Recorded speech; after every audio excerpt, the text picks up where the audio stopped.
지난 시간에 그 유명한 가늠한 여인의 사건을 우리가 함께 나눠보았습니다.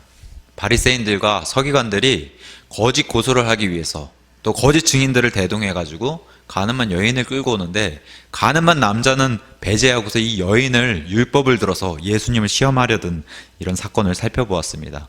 예수님께서 이것을 정확히 아시고 그들의 속을 다 들여다보시고 7절에 너희 가운데 죄 없는 자가 먼저 그녀에게 돌을 던지라. 이스라엘의 율법은 범법을 저지른 자들에게 증인들이 먼저 돌을 쳐서 이 여인을 치기 시작해야 되고, 그 이후에 이제 이스라엘 백성들이 쳐서 죽이는 그런 율법을 들어서 예수님이 너희 가운데 죄 없는 자가 먼저 쳐라 하면서 이 거짓 증인들의 폐부 깊숙이를 하나님의 말씀으로 찌르시니까 양심의 가책을 느껴서 거짓 증인들이 물러나고 또 거짓 고소하려고 했던 자들이 다 물러나고 나서 예수님과 이 여인 단둘이 남았을 때 죽을 수밖에 없는 운명 앞에서 이 여인의 그 고통의 시간 속에서 이 여인에게 어마어마한 일이 벌어졌다. 그것은 곧 예수님을 향한 180도 돌이키는 그런 회개와 또 예수님 향한 믿음이 생긴 이 여인이 예수님을 주님으로 모시는, 주님으로 영접하는 그런 아름다운 구원의 일이 벌어졌다라고 지난 시간에 사건을 통해서 살펴보았습니다. 예수님께서도 확증해 주셨어요. 나도 너를 정죄하지 아니하겠다. 이런 확증을 예수님이 주시면서 다시는 죄를 짓지 말라고 하는 이 말씀에 명령을 주고 여인을 떠나보내는 그런 장면. 그래서 우리 역시 이 동일한 예수님을 나의 유일한 구원자요 하나님의 독생자, 나의 주님으로 고백한 그런 자들인데, 예수님의 이 명령, 다시는 죄를 짓지 말라라고 하는 이 명령을 깊이 생각해보고 이 마지막 시대에 예수님의 뜻대로 죄를 짓지 않는 그런 삶을 살아야겠다, 그런 말씀으로 지난 시간에 함께 나눠보았습니다. 오늘은 8장 계속해서 이어진 말씀 본문을 살펴볼 텐데, 오늘 제목을 예수님의 말씀에 거해야 참 진리의 자유를 누린다라는 제목으로 말씀 함께 나눠보도록 하겠습니다. 오늘도 본문에 굉장히 유명한 구절이 등장하게 됩니다. 진리가 너희를 자유롭게 하리라. 이 구절은 믿지 않는 세상에서도, 믿지 않는 자들도 많이 쓰는 그러한 구절입니다. 자유를 갈망하고 자유를 원하는 사람들이 많이 쓰는 말입니다. 진실이 너희를 자유롭게 한다. 요즘 세상에서도, 우리 대한민국의 정치계에서도 이 자유 때문에 난리입니다. 얼마나 이 자유가 귀하면 헌법에서도 이 자유라는 단어를 빼기 위해서 그렇게 애를 쓰는 그런 정치계에서도 이런 많은 문구들이 보이는 것을 우리가 눈을 통해서 알 수가 있는데, 여기 성경에서 말하는 자유는 예수님이 주시는 자유입니다. 예수님이 주시는 이 자유를 누리고 싶지 않은 사람이 어디 있겠습니까? 오늘 성경 본문을 통해서 예수님의 이 자유를 누리는 방법이 무엇인지, 이 말씀의 정확한 그 의미가 무엇인지, 성경은 무엇이라고 말하는지 같이 함께 나누는 그런 시간을 갖도록 하겠습니다. 먼저 본문 12절 가서 보시면, 그때 예수님께서 다시 그들에게 말씀하여 이르시되 나는 세상의 빛이니 나를 따르는 자는 어둠 속에 다니지 아니하고 생명의 빛을 얻으리라. 이렇게 예수님이 말씀하기 시작하십니다. 아까 가늠한 여인을 다 보내시고 나서 다시 하나님의 말씀이 필요한 자들을 모으시고 말씀을 선포하시는 가운데 나는 세상의 빛이다, 이렇게 말씀하시기 시작하셨습니다. 이사야서 42장 6절, 49장 6절에서는 이제 더 이상 예수님은 유대인들, 이스라엘만의 예수님이 아니라 온 세상 모든 민족들을 상관하시는 그런 온 세상의 구원자 되시는 그런 예수님이시다라고 예언이 되어 있고, 말라기서 4장 2절에 병든 자, 육신의 병든 자를 고칠 수 있는 그런 의의 태양이신 그런 분이신 예수님 향해서 말씀을 예언하면서, 또한 이분이 병들은 영혼도 고쳐줄 수 있는 그런 분이시다. 이분은 요한일서 1장 5절의 말씀처럼 하나님의 빛이시요, 그분 안에는 전혀 어둠이 없는 그런 분이시고, 우리가 이분을 통해서 구원받아서 우리 역시도 한때는 어둠 가운데 존재했으나 이제는 구원받아서 빛의 자녀로서 빛 가운데를 걷게 되는 그러한 사람들이 됐다라고 성경이 우리에게 알려주고 있는 겁니다.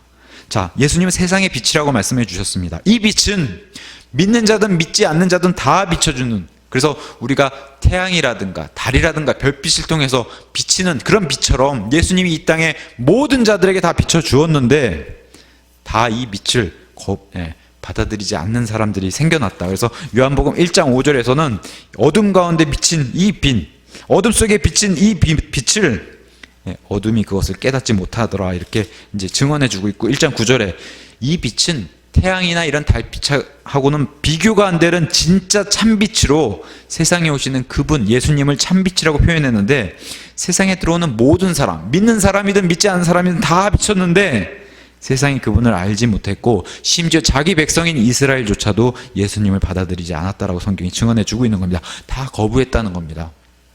그래서 세상의 빛으로 오신 이 예수님께서 이제는 나를 따르는 자들에게는 내가 생명의 빛을 얻게 해주겠다라고 이제는 나를 따르라고 하는 명령을 주시면서 이 말은 곧 동일한 말씀 요한복음 3장 16절의 말씀처럼 하나님이 세상을 이처럼 사랑하사 자신의 독생자를 주셨으니 이는 누구든지 그를 믿는 자는 멸망하지 않고 영존한 생명을 얻게 하려 하심이라 이렇게 성경 말씀이 증언해 주고 있는데 하나님께서 세상을 사랑하셨습니다. 누구든지 믿는 자에게는 다 예수님을 받아들이게끔 그렇게 기회를 주셨는데 여기에 조건이 하나 붙었다는 겁니다. 그분을 믿는 자들에게만 영존한 생명을 주시겠다고 그런 조건이 붙었는데 여기 동일하게 본문 시작에서도 하나님께서 세상의 빛을 모든 사람에게 다 비춰주셨지만 생명의 빛을 얻는 자들은 예수님을 따르는 자들에게만 주시겠다 이렇게 이제 약속하시는 그런 본문의 시작을 알려주는 겁니다. 그랬더니 13절에 그러므로 바리새인들이 그분께 이르되 내가 내 자신에 대하여 증언하니 내 증언은 참되지 아니하도다 하고서 다시 대적하는 종교 지도자들이 일어서게 되는데 여기에 대해서 14절에 예수님이 이렇게 말씀하십니다. 그분께서 응답하시되 내가 내 자신에 대하여 증언할지라도 내 증언은 참되니 이는 나는 내가 어디서 와서 어디로 가는지 알거니와 너희는 내가 어디에서 와서 어디로 가는지 말할 수 없기 때문이다. 요한복음 7장 18절에서는 예수님이 이미 이렇게 증언한 바 있습니다. 그것은 곧 나는 스스로 말하여 내 영광을 구하는 자가 아니다. 나는 나를 보내신 분 하나님 아버지의 영광을 구하는 자로 나는 참되며 내 속엔 불의가 없다라고 스스로 이렇게 증언하신 분이신데 여기서 한치도 벗어나지 않는 증언을 그대로 본문 14절에서 하시면서 사람은 하나님이 알려주거나 계시해주지 않으면 사람의 길은 사람은 알지 못합니다.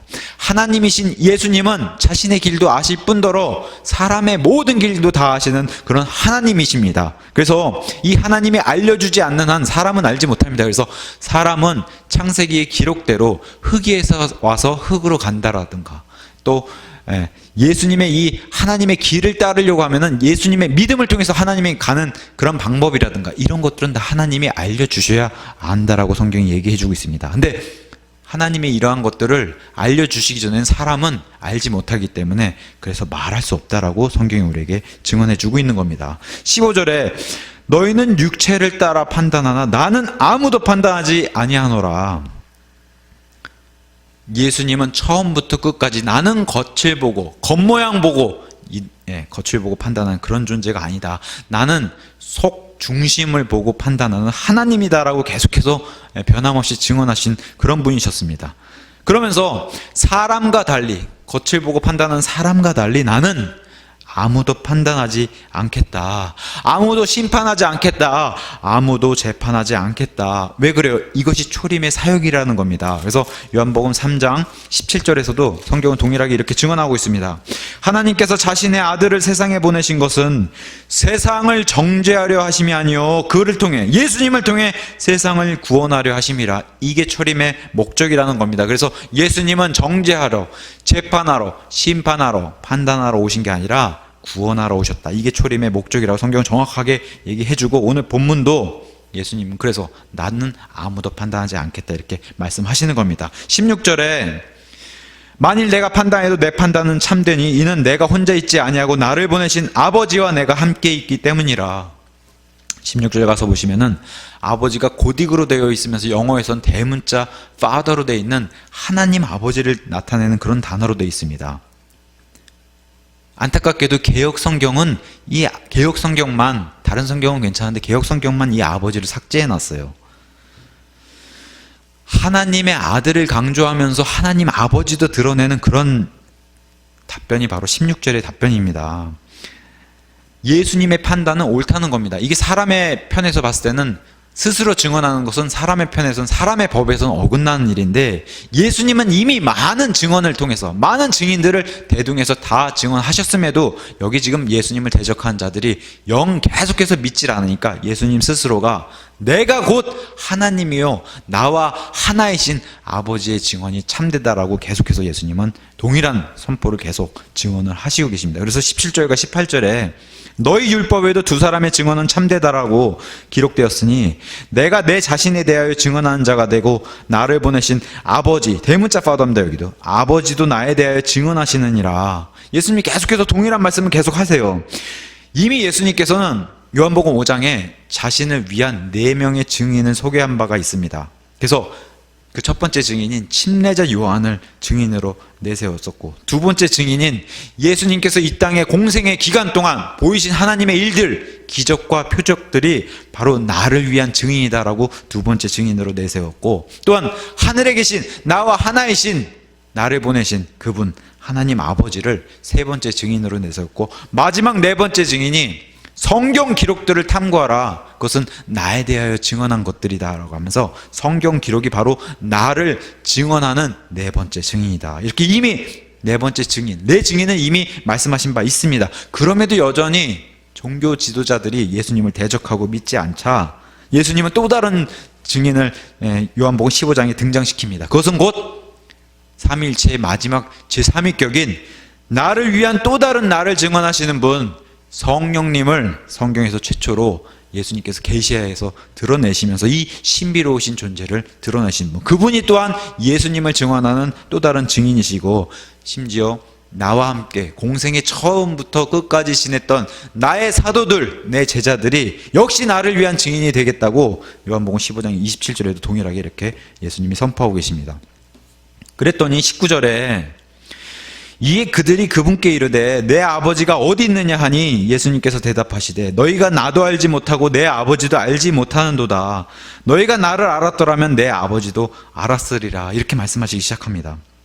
정말 형편없는 질문, 이 겉모양을 보고 판단하는 육신적인 하나님을 대적하는 자들의 질문이 고작 내 아버지가 어디 있느냐. 지금 예수님께서 많은 증인들을 대동해서 또 본인 입으로 또 하나님 아버지를 자신의 입술을 통해서 많이 증언한 바 있는 하늘에 계신 그분이 나의 아버지시다. 나는 그분의 영광을 위해서만 지금 증언하고 있다라고 하는 이 공생의 전 기간을 통틀어서 지금 하신 그 선포하신 말씀을 전혀 듣지 않고서, 예수님의 메시지는 전혀 듣지 않고서 그냥 예수님을 한낱 인간으로 계속 끌어내리려고 하는, 이들이 듣고 싶어하는 사람의 아버지를 대라고 하는 이런 말씀으로, 이런 말로 계속 예수님을 끌어내리는 이런 대적하는 모습을 보이면서 예수님께서 그래서 복음서에 계속해서 말씀하셨다시피 들을 귀 있는 자가 복이 있다라고 말씀하신 그 말씀, 이들은 지금 눈을 가리고 스스로 귀를 막는 이런 모습을 보여주고 있는데, 예수님은 요한복음 10장 30절에 아주 멋있게 이렇게 선포합니다.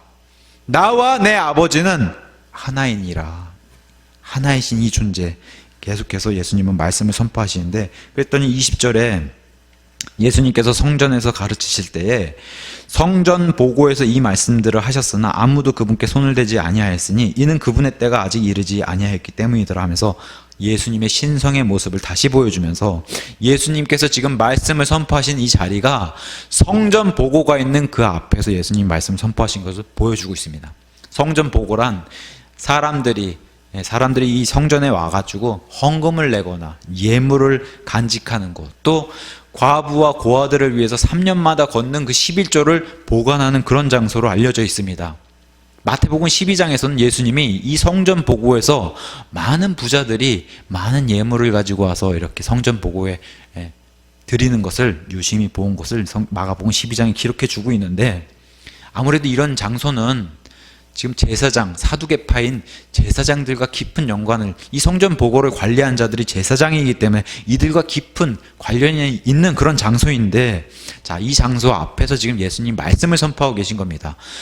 누가 봐도 제사장들이 싫겠죠. 이 헌금에 방해되는 이런, 어찌 봐선 이 종교 지도자들에게는 예수님은 천덕꾸러기요, 말썽쟁이요, 정말 치우고 싶은 그런 존재인데 지금 성전 보고 앞에서도 말씀을 선포하니 바리새인들과 달리 또 이 사두개인들인 이 제사장들이 예수님을 죽이고 싶었겠지 않습니까? 그러한 존재로 사두개인도 등장하는데, 그러한 성전 보고 앞에서 말씀을 선포하신 모습을 보여주시는데, 유대인들도 예수님을 죽이고 싶어 하셨지만 아무도 그를 손댈 수 없었다. 왜 그래요?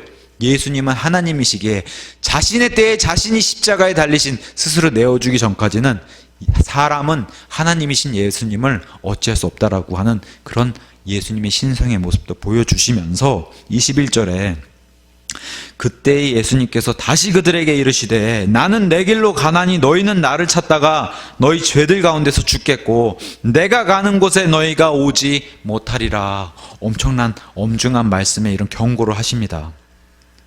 예수님을 죽이고자 하는 자들에게 엄청난 엄중한 경고함을 꺼내든 그런 카드가 바로 죄 문제라는 건데, 죄 문제. 이들은 왜 죄들 가운데서 죽는다고 얘기했습니까? 바로 8장 42절에 이런 말씀 때문에 예수님께서 그들에게 이르시되 하나님이 너희 아버지였다면 너희가 나를 사랑하였으리니 이는 내가 하나님으로부터 나와왔기 때문이다. 근데 이들은 하나님 아버지를 아버지로 여기지도 않았고, 그렇다 보니 그분의 아들이신 예수님을 안 받아들이는 건 너무 당연하다는 겁니다. 이들의 마음속 그 속 중심에는 하나님이 없다라는 겁니다. 그러니 너희 가운데, 너희 죄들 가운데서 죽을 수밖에 없다라고 예수님이 죽음의 문제를 꺼내들면서 이 사람들의, 또 불신자들의 운명에 대해서 예수님이 말씀해 주시는 겁니다. 너희 죄들 가운데서 죽으리라. 한 번만 얘기하신 게 아니라 24절에 두 번, 세 번 연거푸 얘기하시면서 이 정도로 예수님이 같은 말씀을 세 번 반복해서 했다는 것은 아주 매우 중요하다고 얘기하는 겁니다. 이게 교리적으로도 굉장히 중요합니다. 우리 성경에는 죄가 있고 죄들이 있다라고 엄격하게 구분해 놓은, 교리적으로 엄격하게 구분해 놓은 그런 측면이 있습니다. 킹제임스만 이런 것들 완벽하게 구분해 놨어요. 사람은 누구나 죄를 갖고 태어나는 그런 죄인으로 태어납니다. 근데 죄인으로 태어나서 자신이 성장하면서 자라면서 자신이 짓는 죄를 성경은 죄들이라고 표현해요. 그래서 원죄에서 열매를 맺는 것을 죄들이라고 표현하는, 이것을 꼭 집어서 예수님이 말씀하신 겁니다. 여기 사람들이 많이 모여서 죄가 모였다고 해서 죄들이라고 표현한 게 아니라 그 사람이 일생 동안 하나님을 대적하고 짓는 죄를 성경은 죄들이라고 표현한 겁니다. 그래서 킹제임스만 이렇게 구분해서 표현해 놓은 겁니다. 한글 성경, 개역 성경, 영어 성경 아무것도 이걸 구분해서 해놓지 않았습니다. 성경은 분명히, 성경에서 나오는 죽음은 분리라고 얘기합니다. 그래서 우리가 죽는다라고 얘기하면 육체와 이 안에 있는 영과 혼이 분리되는 것을 성경은 죽는다고 얘기합니다. 그래서 제가 죽으면은 제 육신과 이 안에 있는 영혼이 분리가 된다고, 그것을 성경은 죽음이라고 얘기합니다. 자, 히브리서 9장 27절에 한 번 죽는 것은 사람에게 정해진 것이요 이것은 벗어날 사람이 없다라는 겁니다. 그 뒤에는 반드시 심판이 있다라고 히브리서 9장 27절이 우리에게 얘기해 주고 있는데, 이러한 사망을, 한 번 죽는 것을 성경은 첫째 사망이라고 얘기합니다. 그래서 모든 사람은 육체가 죽는, 이런 육체와 분리되는 이런 첫째 사망은 모든 사람에게 임한다. 이것은 하나님의 공의요 공평하신 그런 섭리라고 얘기할 수밖에 없습니다. 모든 사람이 죽기 때문에. 근데 중요한 교리가 첫째 사망으로는 지옥에 가는 사람은 아무도 없습니다. 사람은 다 한 번씩은 누구나 죽는데 이 첫째 사망으로는 지옥에 가는 사람이 아무도 없습니다. 죄인으로 태어났다고 해서 다 지옥에 가는 것은 아닙니다. 왜냐? 그렇다고 하면은 이제 막 태어난 아기도 죄인으로 태어났는데 아기는 어떠한 죄도 짓지 않습니다. 자기 의지대로. 그렇기 때문에 아기는 설사 아기 상태에서 죽는다고 한다면은 그 아기는 지옥에 가는 게 아니라 바로 하늘나라 천국으로 간다라고 성경이 우리에게 교리를 알려주고 있기 때문에, 그래서 첫째 사망이 임하는 아기는 지옥에 가지 않습니다. 그러면 사람이 왜 지옥에 가냐? 그것은 첫째 사망, 자기가 살아오면서 하나님을 대적해서 자기가 짓는 죄들로 인해서 스스로 하나님을 대적하는 그런 죄들을 짓기 때문에, 이것으로 인해서 첫째 사망 뒤에 사람의, 죄인들에게 임하는 둘째 사망 때문에 지옥에 간다라고 얘기합니다. 아이는 둘째 사망이 임하는 그 죄들을 지을 수가 없기 때문에 지옥에 갈 수 없는 것이고, 나이가 많이 든 그런 청소년 이상의 성인들은 자기 스스로 죄를 자각해서 자기 의지대로 하나님을 대적해서 죄들을 짓기 때문에 그 죄들로 인해서 둘째 사망이 임하는, 하나님과 영원히 분리되는 지옥에 간다라고 얘기하는 겁니다. 그래서 성경은 묘하게도 이 죄들의 사면을 얻으라라고 그렇게 선포를 하게 됩니다. 그래서 예수님이 부활하시고 나서 예수님의 제자인 사도 중에 가장 으뜸 사도인 사도 베드로가 사도행전 2장에 오순절날 많은 사람들이, 유대인들이 또 예루살렘에 모였을 때 사도행전 2장 38절에 이렇게 선포합니다. 이에 베드로가 그들에게 이르되 너 이스라엘 사람들아, 너희가 지금 예수님을 죽였다. 근데 그분은 부활해서 승천하셨다. 그랬더니 자기들이 죽인 예수님을 인해서 사람들이 어찌할까 질문을 던지니까 베드로가 회개하고 너희 각 사람이 예수 그리스도의 이름으로 침례를 받아 죄들의 사면을 얻으라. 그리하면 너희가 성령님을 선물로 받을 것이다. 죄들의 사면을 얻으라고 정확하게 베드로는 얘기하고 있습니다. 자, 사도 베드로는 사도행전 10장에 고넬료라고 하는 이방인을 구원시키기 위해서 하나님의 말씀을 전달하면서 또 이와 같이 동일한 선포를 합니다. 그분에 대하여, 예수님에 대하여 모든 대언자들도 증언하되 누구든지 그분을 믿는 자는, 예수님을 믿는 자는 그분의 이름으로 말미암아 죄들의 사면을 받으리라 하느니라 하면서 이런 동일한 말씀, 죄들의 사면을 받으라고 하는 이런 말씀을 선포합니다. 죄들의 사면을 받는 겁니다. 자신이 살아오면서 하나님을 대적했던 그런 죄들에 대한 사면을 받으라고 사도 베드로도 동일하게 선포하는 겁니다. 우리의 죄들의 사면을 받고 구원받았다면 우리 죄들의 사면 받는 겁니다. 근데 성경적으로 우리의 죄가 완전히 없어지는 날이 있다라고 성경은 설명하고 있습니다. 저는 지금 이 시간 구원받은 상태임에도 죄가 완전히 없어지지 않았습니다. 죄가 진짜로 완전히 없어지는 날은 바로 새하늘과 새 땅이 오는 그날의 죄가 완전히 박멸이 돼서 사라진다라고 성경은 우리에게 증언해 주고 있습니다. 약속해 주셨습니다. 근데 우리 신약 성도 교회에는 그 새하늘과 새 땅이 오기 1000년 전에 미리 특권을 주신다. 하나님이 우리에겐 더한 은혜의 특권을 약속해 주셨습니다. 그래서 예수님이 공중에 강림하시는 재림의 그날에 우리 교회, 예수님의 신부가 되는 우리 신약 성도인 교회는 휴거가 되거나 아니면 부활해서 예수님 만나는 그날에 이 죄가 완전히 박멸되는 그런 특권을 먼저 새하늘과 새 땅이 오기 약 1000년 좀 넘는 그 시간에 먼저 주신다. 이것을 우리에게 특권으로 또 약속해 주셨습니다. 자, 21절에 불신자들을 향해서는 예수님께서 너희 죄들 가운데서 죽는다. 24절에도 동일하게 죄들 가운데서 죽는다 계속해서 얘기하는데 여기에서 죽음을 당하면 어디로 가겠습니까? 예수님께서 엄중한 경고를 하신 그 장소, 지옥 불속, 영원한 지옥 불속, 마귀와 마귀의 천사들과 함께, 마귀들과 함께 영원히 갇히게 되는 그 지옥 불속, 그 길로 들어갈 수밖에 없는 죄인들에게 경고하시는 이 말씀, 이거 엄중한 말씀으로 받아들여야 합니다. 매우 두려운 말씀입니다. 왜냐? 예수님이 만드시고 예수님께서 알고 계신, 누구보다도 잘 알고 계신 예수님이 말씀하신 지옥은 실제 장소이기 때문에 이 엄중한 경고를 예수님이 하시는 겁니다. 실제로 너희가 죄들 가운데 거하다가 회개하지 않으면은 영원한 지옥 불로 들어간다라고 예수님이 엄중한 경고를 하시는 겁니다. 그래서 예수님께서 말씀하신 이 지옥의 길, 하나님을 대적하는 이 길이 아니라 예수님이 가는 길, 예수님이 가는 그 예수님의 길로 가야 된다. 그래서 믿음을 통해서 아버지 하나님께로 갈 수밖에 없는 유일한 통로인 예수님을 통한 그 길로 가야 한다라고 성경 우리에게 얘기하고 있는 겁니다. 자, 예수님의 엄중한 경고가 있어요. 예수님을 통해서 갈 수 있는 밝은 빛의 길이 있어요. 밝은 빛의 길을 우리 주변에 믿지 않는 가족들, 친척들, 친구들, 동료들에게 이러한 귀한 소식인 복음을 전달하는 그런 것에 힘을 써야 되는 우리가 되면 좋겠다라고 생각을 합니다. 요즘 같은 시대에는 사람들을 만나기가 굉장히 힘든 시대입니다. 굳이 이런 코로나 바이러스가 아니래도 사람들을 만나서 길거리나 이런 노방전도 하기가 너무 힘든 그런 시대입니다. 근데 우리의 가족과 친구와 동료들은 그래도 대화라도 할 수 있는 상대들이기 때문에 이런 사람들과 일상적인 대화를 통해서 그러다가 이제 영적인 이런 대화로 이끌어내는 그러한 방법을 우리가 써야 되는 그런 시대가 아닌가. 그렇지 않고서야 우리가 정말 얼굴 한번 보지 않은 그런 사람들을 향해서 그런 사람들을 복음으로 인도하기가 너무 힘든 그런 시대입니다.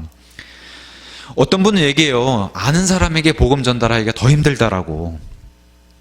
그렇다고 한다면은, 물론 쉬운 일은 아니에요. 근데 그렇다고 한다면 혹시나 나를 한번 다시 되돌아보고, 저 사람이 나를 봤을 때 왜 복음을 거부하는지, 혹시 나에게서 종교적인 위선의 모습은 없는지, 겉다르고 속다른 그런 모습을 비춰줘서 저 사람이, 저 사람 봤을 때는 진짜 그리스도인인 참 믿을 만한 게 못된 것 같다, 이런 생각을 갖게 하진 않았는지 나를 더 되돌아보면 좋을 것 같습니다. 어찌됐든 시대가 참 이렇게 악해서 많은 사람들이 예수님을 거부해요. 근데 요한복음 5장 39절에 성경은 이렇게 얘기합니다. 성경 기록들을 탐구하라. 너희가 그것들 안에서 영원한 생명을 얻는 줄로 생각하거니와 그것들은 곧 나 예수님에 대하여 증언하는 것들이라고. 성경의 주인공은 예수님이라고 얘기하는데, 사람들이 예수님에 대해서 관심이 없어요. 예수님에 대해서 관심이 없기 때문에 예수님의 말씀인 이 성경에 대해서도 관심이 없다. 그러한 악하고 그러한 마지막 시대에 우리가 살고 있습니다. 자, 22절에 가서 보시면 유대인들이 여기서 예수님께 말씀을 꺼내요. 유대인들이 이르되, 그가 이르기를, 예수님이 이르기를, 내가 가는 곳에 너희가 오지 못하리라 하니, 그가 자살하려는가? 유대인들의 생각이 이렇다는 거예요. 예수님 향해서. 여기서 우리가 엿볼 수 있는 게 유대인들이 가지고 있는 악질적인 교리가 있다는 겁니다. 그것은 곧 뭐예요? 유대인들은 다 선민사상에 빠져있다. 이게 영적인 엄청난 타락이고 누룩이라는 겁니다. 그 선택받았다고 하는 그 민족사상. 그래서 유대인으로 태어나면, 이스라엘도 아니에요, 유대인으로 태어나면 무조건 구원받는다고 하는 이 잘못된 교리를 믿고 있다는 겁니다. 그래서 유대인으로 태어나서 그렇게 살다가 죽으면은 당연히 아브라함 품으로 간다고 하는 이 잘못된 교리, 출교당하거나 율법을 어기지만 않으면은 아브라함 품으로 자동으로 구원받는다고 하는 이 교리를 믿고 있는다. 이게 잘못된 교리라는 겁니다. 출교만 당하지 않는 거, 이 출교를 무서워하니까, 그렇다 보니 이 종교 지도자들을 두려워하는 이유 중에 하나가, 가장 큰 이유가 바로 이 출교 때문입니다. 출교 당하면은 구원을 잃는 것처럼 생각했기 때문에. 그래서 종교 지도자들도 그걸 이용해서 이 출교로 경고하고 협박하는 그런 것을 신뢰함에 눈을 뜬 그 장림을 통해서 요한복음 9장에도 잘 보여주고 있습니다. 그러다 보니 유대인은 죽으면은, 우리가 죽어서는 다 아브라함 품에서 만난다고 하는 그 교리를 가지고 있는데, 예수님이 자살한다고 하니까 그럼 우리는 못 만나는구나, 저 사람이 자살을 한다고 하면은. 이런 교리를 들고 나온 겁니다. 자살은 십계명 중에서 자기 스스로 자기를 살인한 그런 걸로 간주해 가지고 살인죄, 이 율법을 어겼기 때문에 구원받지 못하고 지옥행이라는 겁니다. 이 사람들의 믿음을 보면은. 그런데 유대인들이 더한 율법을 어기는 게 있어요. 그것은 제9계명 9번째 명령인 내 이웃을 대적하여 거짓 증언하지 말아라, 거짓말하지 말아라. 바로 일전에 가늠한 여인을 데려온 그 거짓 고소한 자들, 거짓 증언한 자들, 벌써 여기서도 거짓 증언한 사람들, 이거 9번째 율법을 어긴 자들, 그리고 많은 죄인들이 이런 거짓말들은 너무 하찮게 여기는 그러한 경향이 있는데, 이것도 하나님의 9번째 중요한 율법인데, 이런 것들을 어기는 것은 그렇게 심각하게 생각을 안 한다는 거예요. 그러면서 눈에 보이는 심각한 살인이라든가 자살, 이런 것들에만 율법을 적용해가지고 저런 거 하면 구원 못 받지, 이런 생각을 가지고 있는다는 겁니다. 우리가 잘 알다시피 율법을 지켜서는 구원받기 힘들다. 그걸 성경은 계속해서 얘기하는 겁니다. 율법으로는 구원받지 못한다. 율법은 그저 내가 죄인이라고 하는 사실을 알려주는 훈육선생이요 내 앞에 거울일 뿐이다 라고 성경은 우리에게 알려주고 있는 겁니다. 구원은 오직 하나님, 그리고 그분의 말씀을 믿는 것을 통해서 구원을 받을 수밖에 없습니다. 이 복음서에 공생의 2000년 전에는 그 하나님이 내려오신 예수님의 모습으로, 그래서 예수님을 통해서만 구원을 받을 수 있다라고 하는 이 교리를 가지고 내려오셨는데, 그 앞에서 지금 유대인들이 가지고 내놓은 교리가 뭡니까? 살인하면 지옥 가니까 나랑 만나지 못해, 우리랑 만나지 못해. 그걸 지금 들고 나온 겁니다. 근데 지금 기독교 안에도 이런 교리로 지옥 간다고 믿는 사람이 너무 많아요.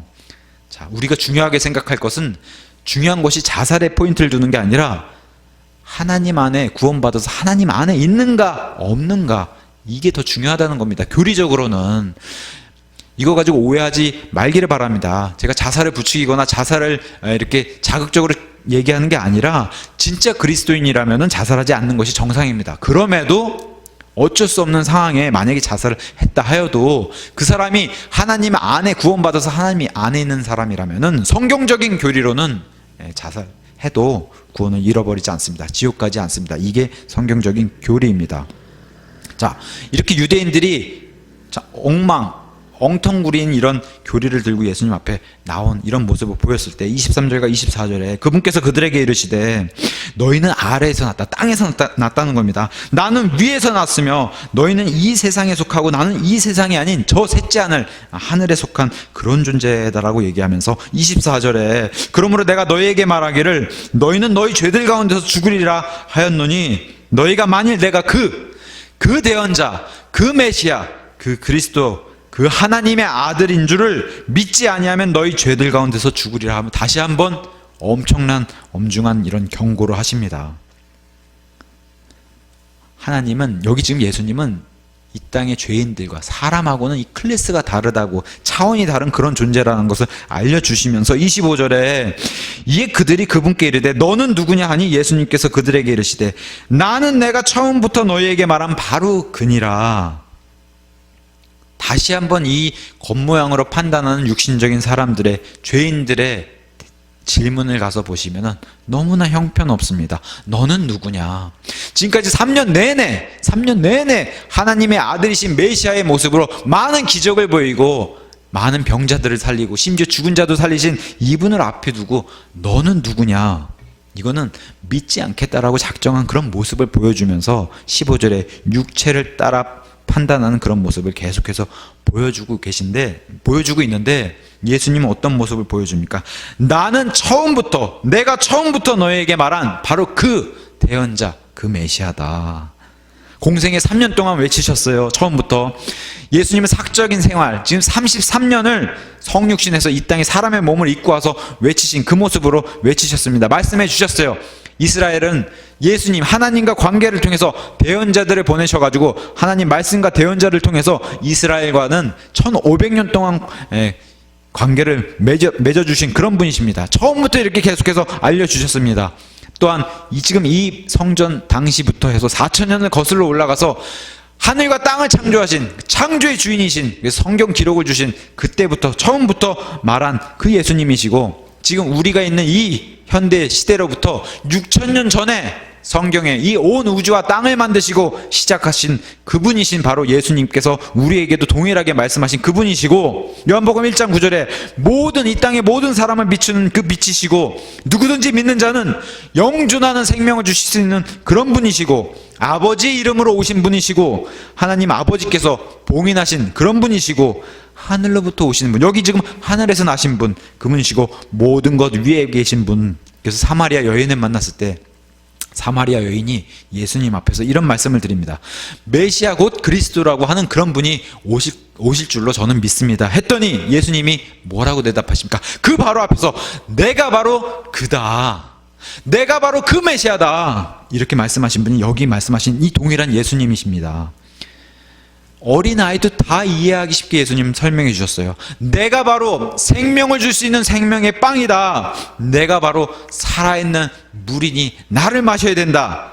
내가 바로 오늘 본문 시작처럼 생명을 줄 수 있는 그 빛이다. 그 참빛이다. 이렇게 아이도 다 알 수 있게 그렇게 쉽게 그렇게 설명해 주신 분이 바로 이 동일하신 바로 내가 바로 그다라고 말씀하신 그 예수님이 계속해서 말씀해 주시면서 26절에 내게는 너희에 대하여 말하고 판단할 것이 많으나 나를 보내신 분께서 참되심에 나는 내가 그분에게서 들은 그것들을 세상에 말하노라 하시니라.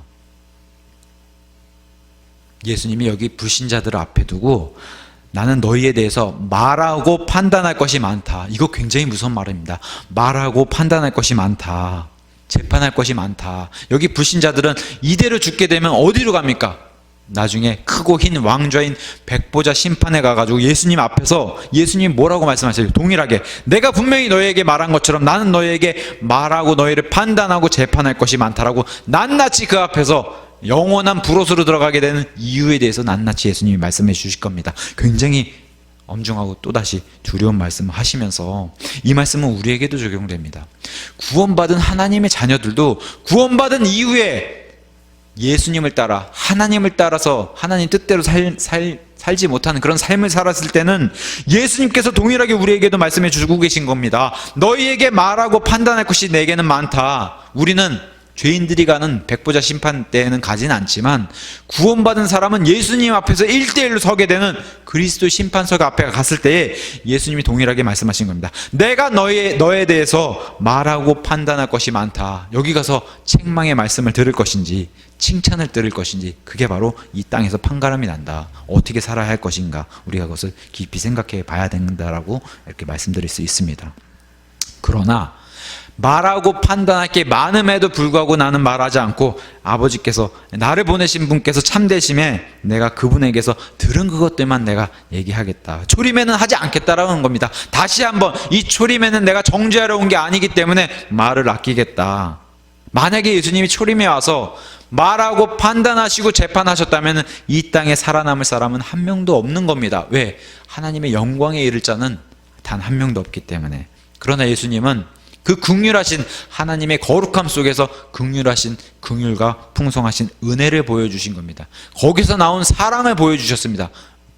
정죄하려 하심이 아니라 죄인들을 구원하시기 위해서 이 땅에 내려오셔서 섬기셨던 분이라고 복음서가 우리에게 얘기하고 있기 때문에 지금 여기 자신을 대적하는 이 종교 지도자들을 향해서도 예수님은 전혀 화를 내지 않으시고 온유하고 부드러운 모습으로 계속해서 답변을 해주시면서 굉장히 모욕적인 그런 순간입니다. 여기서도. 그럼에도 겸손함으로 받아들이시고 바리새인들과 서기관들, 종교 지도자들에게 답을 해주시는 그런 모습을 우리가 참 본받아야 되겠다. 그렇게 이제 말씀드릴 수 있습니다. 27절에 그들은 그분께서 자기들에게 아버지에 대해 말씀하신 줄 깨닫지 못하더라. 이 육신으로 판단하는 자들은 당연히 여기 대문자 Father로 등장하는 하늘에 계신 그 하나님 아버지에 대해서 말씀하신 줄을 깨닫지 못하죠. 왜? 이건 영적으로 분별된 말씀이니까. 육신적으로 바라보는 사람은 절대 이 영적인 일들에 대해서 깨닫지 못한다라고, 특히나 믿음이 없으면 깨닫지 못한다라고 성경은 정확하게 우리에게 얘기를 해주고 있기 때문에 못 보는 겁니다. 그걸 볼 수 없습니다. 하나님께 자리를 내주지 않습니다. 이 사람들은. 여기는 어떻게 갈 수 있습니까? 어떻게 볼 수 있습니까? 하늘로부터 다시 태어나지 않으면 절대 볼 수 없다. 그게 바로 예수님의 진리의 증언입니다. 여기 2000년 전에 이 사람들도 그랬고 2000년 동안 내내 불신자들은 계속해서 하늘의 것들을 받아들이지 않으려고 애썼고 지금도 여전히 진행 중인, 여전히 예수님을 거부하고 하늘의 것들, 다시 태어나는 것에 관심을 두지 않는 것들, 지옥이 두렵지 않고 지옥은 나랑 상관없는 곳이라고 생각하는 그런 불신자들 여전히 진행되고 있는 것을 성경도 역사도 현실도 우리에게 보여주고 있는 겁니다. 자, 28절에 이에 예수님께서 그들에게 이르시되 너희가 사람의 아들을 들어올린 뒤에야 내가 그인 줄 알며 또 내가 스스로 아무것도 하지 아니하고 오직 내 아버지께서 내게 가르쳐 주신 대로 내가 이것들을 말한 줄도 알리라. 자, 문자 그대로 예수님을 나무로 이렇게 들어올리는 그런 갈보리 언덕에서의 십자가 사건을 얘기하시면서 십자가 위로 난 들려질 것이다. 내가 들려진 뒤에는 내가 그 메시아 그리스도인 줄 너희가 알게 될 것이다. 실제로 예수님이 십자가에서 피를 흘리시고 십자가에서 숨을 거두신 뒤에 마태복음 27장의 51절에서 53절에서는 무덤이 열리고 사람들이 튀어나오면서 예루살렘으로 들어가는 부활한 사람들이 보였고, 누가복음 23장 44절에 예수님이 숨을 거두고 나서는 이 환했던 낮이 정말 칠흑같이 어두운 어둠으로 3시간 동안 바뀌는 이러한 표적들도 보이면서 누가복음 23장 47절 심지어 이방인인 로마 백부장은 이분이 정말 하나님의 의인이시다라고 하는 그런 고백을 할 수밖에 없는 그러한 성경 기록도 보여주고 있으면서 예수님이 부활하시고 승천한 뒤에 예수님의 가장 선두 증인이 됐던 사도 베드로가 사도행전 2장 23절에 이렇게 얘기합니다. 이스라엘 백성을 향해서 너희가 그 사악한 손으로 십자가에 그분을 못 박아 죽였다. 36절에 너희가 박은 그 동일한 예수님을 그러나 하나님 아버지께서 주와 그리스도로 삼으셨다. 그분이 바로 주님이시요 그분이 바로 그리스도라고 베드로도 증언했고 찔림을 받은 이스라엘 백성들도 이것을 받아들여서 3,000명이 회개하여 예수님께로 돌아오는 그런 아름다운 구원의 일도 성경에 기록해 놓고 있습니다. 자, 또한 이 땅의 마지막 7년 환란의 그 극심한 때에 최후의 전쟁, 예수님께서 이제 지상에 발을 들이기 위해서 공중 강림 후에 7년 뒤에 지상 강림하실 때에 이스라엘과 예수님을 대적하기 위해서 온 세상의 모든 민족과 군대들이 모여서 이스라엘을 멸망시키고자 모여서 아마겟돈이라고 한 그 장소에 모였을 때에 이 예수님과 이스라엘을 멸하러 오는 이 모든 민족을 예수님께서 치실 때에 스가랴서 12장 10절의 말씀처럼 이스라엘 백성들이 예수님을 바라보면서 2000년 전에 십자가로 찔려서 그 피를 흘리시고 십자가 위에서 돌아가신 그분이 바로 나의 메시아요 그리스도가 맞구나라고 고백한다는 그런 일을 통해서 예수님이 오늘 본문의 말씀을 미리 예언해 주셨다, 이렇게 우리가 살펴볼 수 있습니다. 29절에 나를 보내신 분께서 나와 함께 계시는도다. 내가 항상 아버지를 기쁘게 하는 그것들을 행함으로 그분께서 나를 혼자 버려두지 아니하셨느니라. 얼마나 멋있습니까? 예수님은 1분 1초가 모든 것들이, 예수님 하시는 모든 것들이 하나님 아버지를 기쁘게 했다. 참으로 멋있습니다. 우리가 참 이러한 존재가 되면 좋겠는데 우리는 사람이고 연약한 육신을 가진지라 이렇게 하는 것은 불가능합니다. 다만 우리의 믿음의 창시자요 완성자이신 우리 앞에 길을 닦으신 분, 그분이 바로 예수님이십니다. 그래서 예수님은 우리의 본보기가 되시고 우리의 표본이 되신 그런 분이십니다. 그분이 바로 하나님 아버지를 기쁘게 했던 그런 행동들을 뒤쫓아가면서, 그래서 예수님의 제자가 되는 그 뒤를 밟으면서 하나님 아버지를 기쁘게 하는 일들이 무엇인지를 예수님만 따라하면 된다. 예수님이 그걸 보여주신 겁니다. 여기 29절에 동일하게 또 내가 항상 하늘에 계신 아버지를 기쁘게 하는 그것들을 행한다. 여기 또 아버지가 대문자 father로 되어 있는 고디가 아버지인데 개역성경만 또 이 아버지를 삭제하고 그로, 아버지가 아닌 그를 기쁘게 하는 것으로 대체해놨는데 정말 이 안타까운 그런 성경 번역을 보여주고 있습니다. 자, 지금 예수님께서 성전에서 12절부터 숨가쁘게 계속해서 나를 따르는 자는 생명의 빛을 주겠다, 너희가 죄들 가운데 거하면 죄들 가운데 죽는다, 계속 이런 진리의 말씀을 쏟아내고 하는 이런 숨가쁜 이런 진리를 쏟아내니까 30절에 어마어마한 결과를 얻어냅니다. 그분께서 이 말씀들을 하심에 많은 사람들이 그분을 믿더라. 오늘 이 성전의 말씀 선포는 꽤 성공적입니다. 진리에 반응한 자들이 있었다는 겁니다. 예수님 빼고 얘기한다면은 말이 안 되는 그런 것들, 이스라엘 사람들, 유대인들이 했던 게 뭡니까? 예수님을 빼고 한 율법을 지킨다고 하는 예수님 빼고 한 행위들, 하나님의 명절을 지킨다고 하면서 이제는 자신들의 유대인들의 명절로 바꿔가지고 예수님 없이, 하나님 없이 지내는 그런 명절들, 하나님께 희생물을 바친다고 하고 하나님께 헌물을 드린다고 하고 하나님께 예물과 헌금을 드린다고 하면서 예수님과 하나님을 빼놓고 바치는 이런 것들은 아무 소용없는 껍데기인데, 이런 것들이 아니라 지금 예수님 말씀에, 예수님이 지금 진리와 바른 말씀을 선포했는데 그것을 믿기만 하면 여기서 건져주겠다고 하는 그 말씀을 믿는 이 사람들은 믿었으니 뭘 얻은 거겠습니까? 죄들 가운데서 죽는, 사망에서 건져짐을 받고 지옥불 속에서 죽는 것으로부터 건져주신 이런 분을 믿었다는 겁니다. 이런 분이심을 구원자로 영접했다는 겁니다. 이런 아름다운 결과를 맺는 것을 보여주시면서 그 유명한 구절인 31절과 32절을 성경이 알려주고 있는 겁니다. 이에 예수님께서 자기를 믿은 그 유대인들에게 이르시되 너희가 내 말에 거하면 참으로 내 제자가 되고 또 너희가 진리를 알리니 진리가 너희를 자유롭게 하리라. 이 유명한 구절이 여기서 등장하는 겁니다. 진리가 너희를 자유롭게 하리라. 매우 유명한 구절이 등장했어요. 세상에서도, 특히 요즘같이 이렇게 정치가 이렇게 어지러운 그런 세상에서도 많이 쓰이는 그런 문구입니다. 근데 주의할 게 있어요. 여기 지금 진리라고 얘기하고 또 진실이라고 표현하기도 하는데, 진실과 진리는 거짓의 반대이기 때문에, 근데 내가 거짓의 반대인 그 사실을 안다, 내가 사실을 알기 때문에 내가 옳다고 생각하는 것을 기준으로 잡고서 진리라고 여기면은 심각한 문제를 초래한다는 겁니다. 그것이 마치 진짜 진리인 것처럼 속는다는 겁니다. 자기도 속고 남들도 속이고. 이거는 자기만 알고 있고 자기가 알고 있는 그 진실이 마치 진리라고 하는, 이것이 자유롭게 해준다고 하는 상대적인 자유주의 이념신학이라고 얘기하는데, 이거는 조심해야 되는 겁니다. 기준이 말씀이 아닌, 예수님의 말씀이 아닌, 성경 기록이 아닌 사람의 기준이 되는 그런 걸로 기준이 옮겨갈 수 있기 때문에 세상에서 말하는 이런 문구는 조심해야 된다라고 우리가 짚고 넘어가면 좋을 것 같습니다. 자, 예수님이 말씀하신 진리는 예수님이 입에서 나온 그 진리를 말씀하시는 겁니다. 여기서 중요한 것이 바로 지금 말씀의 선포의 대상이 바뀌었어요. 지금까지는 불신자들을 향해서 지옥도 얘기하시고 죄들 가운데 사망도 얘기하시고 하신 분이, 이제는 31절에 가서 보세요.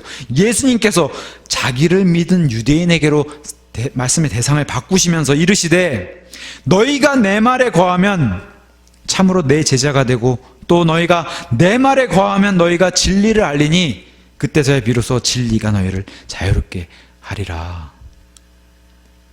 말씀을 바꾸시면서 이젠 대상을 성도로 바꾸세요. 성도여야 한다는 겁니다. 이제는 여기서 말씀의 대상이 되는 존재가 성도여야 된다는 거예요. 더 나아가선 참 제자, 진짜 제자가 되는 법, 또 참 진리, 진짜 진리를 누리는 방법은 바로 이것이라고 이제 키포인트를 말씀해 주신 게 내 말에 거해야 한다, 이겁니다.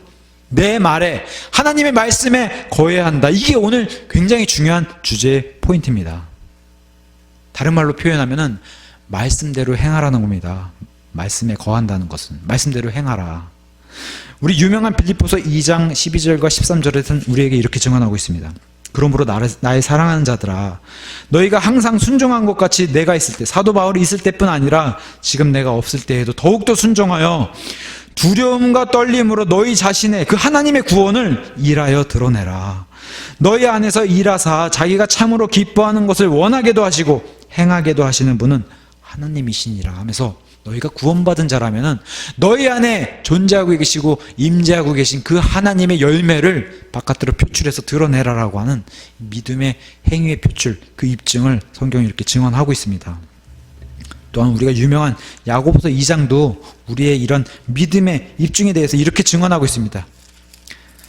믿음이 없는, 행위 없는 믿음은 죽은 믿음이다. 굉장히 유명한 구절을 야고보서 2장에서 얘기하는 것처럼 야고보서 4장 17절에도 너희가 하나님의 선을 행할 줄 알고도, 할 줄 알면서도 행하지 아니하는 자는 곧 그에게서 그것이 죄가 된다.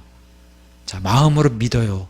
그 믿음이 입술로 간증을 통해서 나와요. 입술을 통해서 하나님을 영광스럽게 만드는 간증을 나옵니다.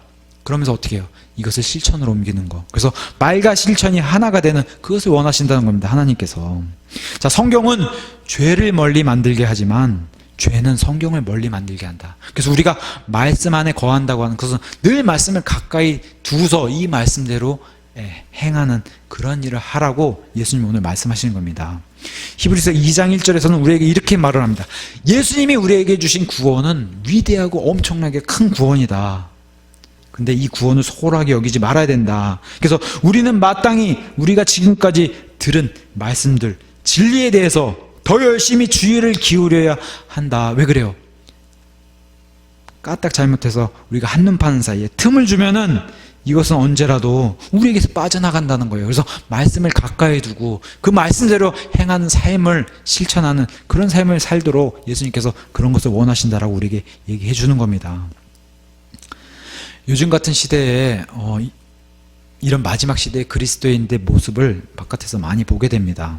근데 참 답답한 것은 믿는다고 하는, 구원받았다고 하는 그리스도인의 모습 가운데서 정말 옳고 그름을 판별할 줄 모르고 분별할 줄 모르는 그런 그리스도인들을 우리가 많이 세상에서 볼 수가 있습니다. 또한 하나님의 진리라고 입술에서 말하면서 은사주의 열광해가지고 불신자들을 통해서도 고개를 설레설레 흔들게 만드는 그런 은사주의에 열광하는 그런 기독교도 우리가 눈으로 보고 있습니다. 이게 시대가 지날수록 더 심해지는 그런 모습을 눈으로 보고 있습니다. 어떤 그리스도인들은 예수님의 그 좁은 문, 구원의 그 좁은 문을 통과하고 나서 이젠 됐다 싶어서 문 통과하자마자 거기에 주저앉아가지고 저 좁은 길은 내가 가고 싶지 않다라고 얘기하는 그런 그리스도인들 너무 많이 봅니다. 영적으로 너무나 게으른 모습을 보여주는 그런 모습을 세상에서도 많이 보는데, 우리한테는 이런 모습이 없는지. 나도 힘들어서 가기 싫습니다, 좁은 길로. 그냥 구원받았으니까 여기가 좋습니다. 그냥 문에 걸터 앉아서 이대로 그냥 천국으로 가겠습니다 하는 모습이 우리에겐 없는지, 이 마지막 시대 한번 깊이 생각해 보면 좋을 것 같습니다. 에베소서 5장 16절에 분명히 우리에게 성경은 이렇게 얘기합니다. 시간을 되찾으라고. 지나간 시간들은 우리가 되찾을 수 없습니다. 근데 성경이 말하는 되찾으라는 의미가 뭡니까? 아껴 쓰라는 겁니다. 부지런해야 된다는 겁니다. 영적인 일에서. 왜 그래요? 날들이 악하다라고 예수님, 하나님께서 증언해 주고 계시기 때문에. 예수님의 진짜 제자는 예수님의 말씀에 거하면서 말씀대로 행하고, 그래서 말씀대로 행하는 좁은 길을 걷는 것이 진짜 제자라고 말씀해 주시는 거예요. 왜 좁은 길이라고 그랬어요? 원래 넓은 길이 될 수도 있어요. 예수님을 찾는 사람들이, 예수님과 함께 걷고 싶은 사람이 많으면. 근데 여기도 똑같이 좁은 문처럼 많은 사람들이 걷기를 거부하기 때문에, 구원받은 사람들 가운데서도 걷기를 거부하기 때문에 나는 제자 되기 싫습니다 하는 그런 사람들이 많기 때문에 길이 좁아졌다는 거예요. 이 좁은 길은 분명히 자기 십자가인 희생을 감수하고서 예수님과 함께 걷는 그 길이라고 성경은 얘기하고 있습니다.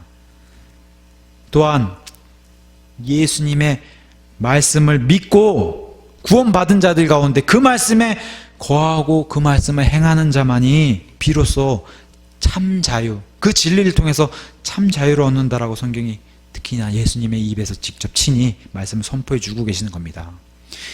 예수님의 말씀에 거하는 자가 예수님이 주시는 참 자유를 누릴 수가 있다. 이게 세상에서 말하는 진리가 너희를 자유롭게 한다는 그 말하고는 뜻이 완전히 다릅니다. 예수님의 말씀에 거해야만 예수님이 주신 참 자유를 누릴 수 있다는 겁니다. 이게 오늘 키포인트의 키포인트입니다. 포인트. 예수님의 말씀에 거하는 거. 입으로는 진리라고 주장하지만 참 자유를 누리지 못한 사람들이 세상에 너무 많습니다. 최근에 이 코로나 사태로 보면서 알 수 있듯이 이 신천지, 그들은 진리라고 자신들은 주장하지만 누가 봐도 참 자유를 누리지 못하는 모습 보고 있습니다.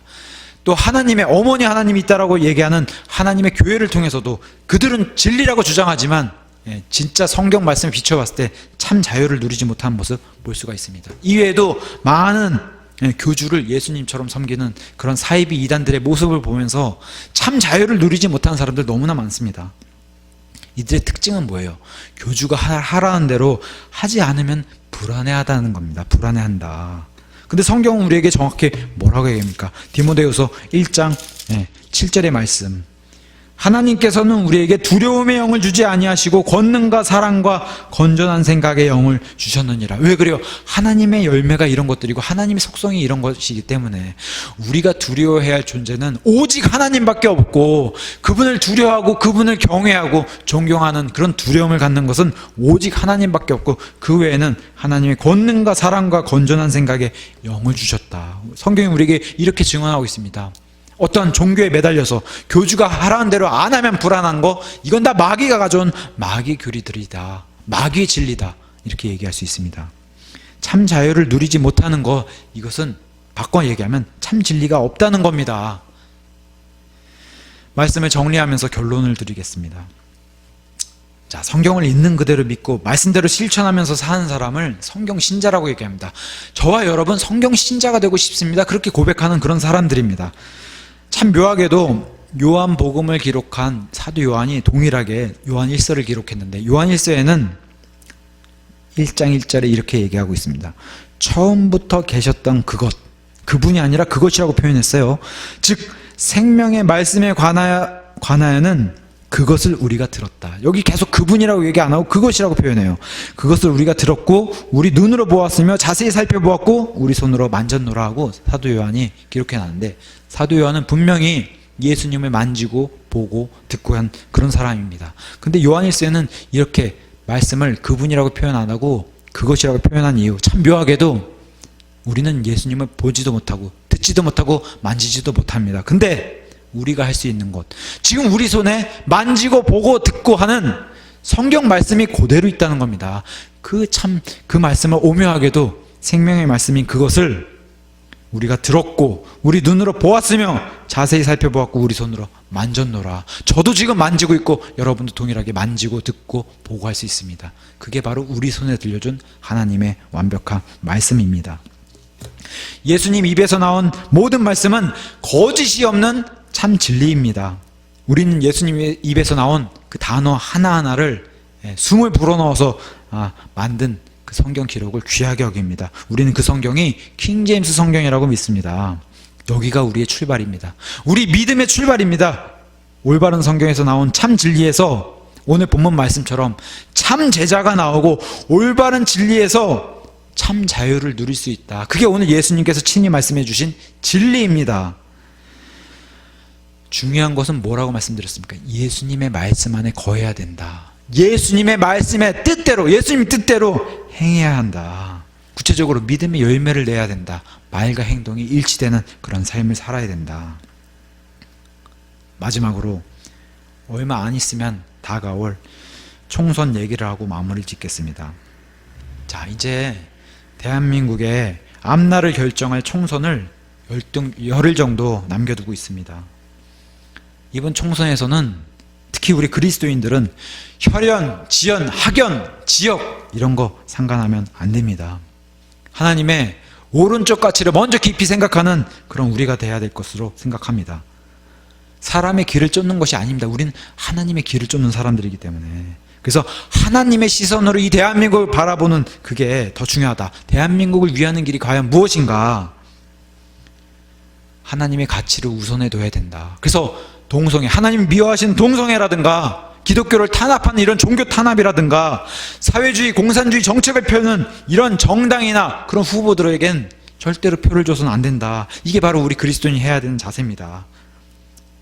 여기 오늘 본문의 말씀처럼 예수님의 말씀에 거하고 예수님의 말씀대로 행하면은 예수님께서 주시는 참 자유를 누릴 수 있는 것처럼 자유민주주의의 꽃은 이 투표라고 얘기합니다. 하나님께서 주신 이 땅에서 사람이 가질 수 있는 최고의 시스템인 이 자유민주주의, 자유시장 경제 체제를 지킬 수 있는 이 선거에서 소중한 내 한 표를 하나님의 시선으로 이 나라를 살릴 수 있게 하나님의 오른쪽에 올바르게 투표하는 그리스도인들이 되어서 우리가 장차 하나님의 왕국에 들어갈 그런 자들인데, 하나님 왕국에 들어가기 전에 하나님께서 주신 이 땅, 이 대한민국이라는 이 땅에서도 자유를 마음껏 누리면서 하나님 왕국에 가기 전에 올바른 예수님의 말씀을 이 땅에서 전하여 많은 사람들에게 이 땅이 아닌 하늘의 참 자유를 전달할 수 있는 우리 모두가 되기를 예수님의 이름으로 축원합니다.